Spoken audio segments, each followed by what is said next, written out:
America, your digital ID brought to you by the World Economic Forum. So the World Economic Forum has now announced a digital ID for everybody in the world. And this digital ID would be used to track everything you do online, get a job, travel the world, and even your health care. Yeah, what could possibly go right? So let's take a look at what the World Economic Forum says about digital ID from the World Economic Forum's own website. And when you see this, holy fuck, we're all screwed. So this is from the World Economic Forum's own website on their digital ID that they want to implement throughout the world.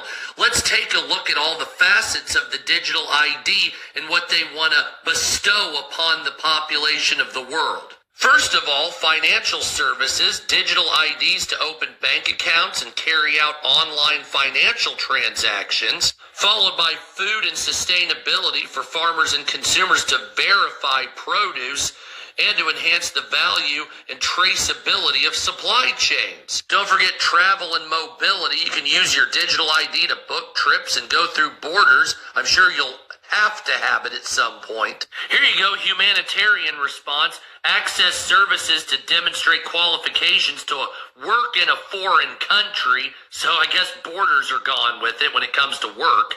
E-commerce, there's your digital ID to shop and conduct business transactions and payments online. Here's a fun one, social media platforms. To use your digital ID for social interactions to access third-party services that rely on social media logins. So a digital ID to get online so they can track every fucking word you say.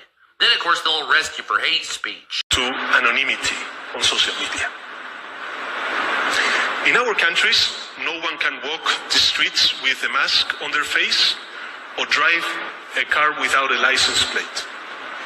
No one can send packages without showing an ID or buy a hunting weapon without giving their name.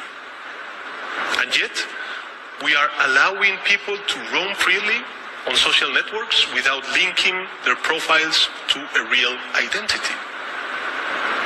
This paving the way for misinformation, hate speech, and cyber harassment, because it is facilitating the use of bots, and it is allowing people to act without being held accountable for their actions.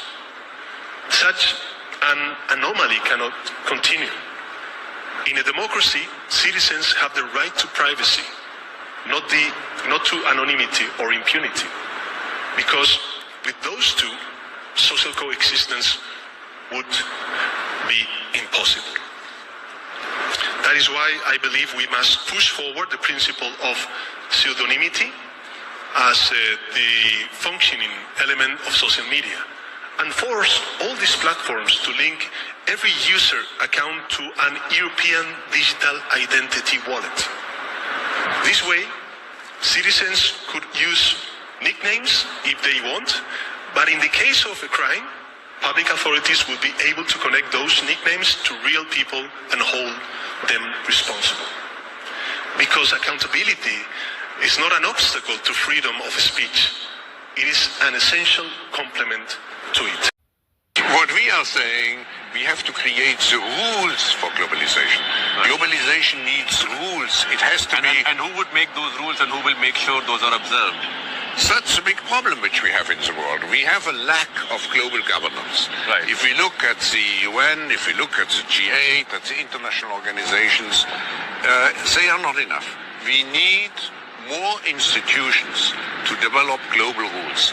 But I would add, those global rules should be not only be developed by governments, but by civil society. We are living in an empowered world today, and business has a role to play.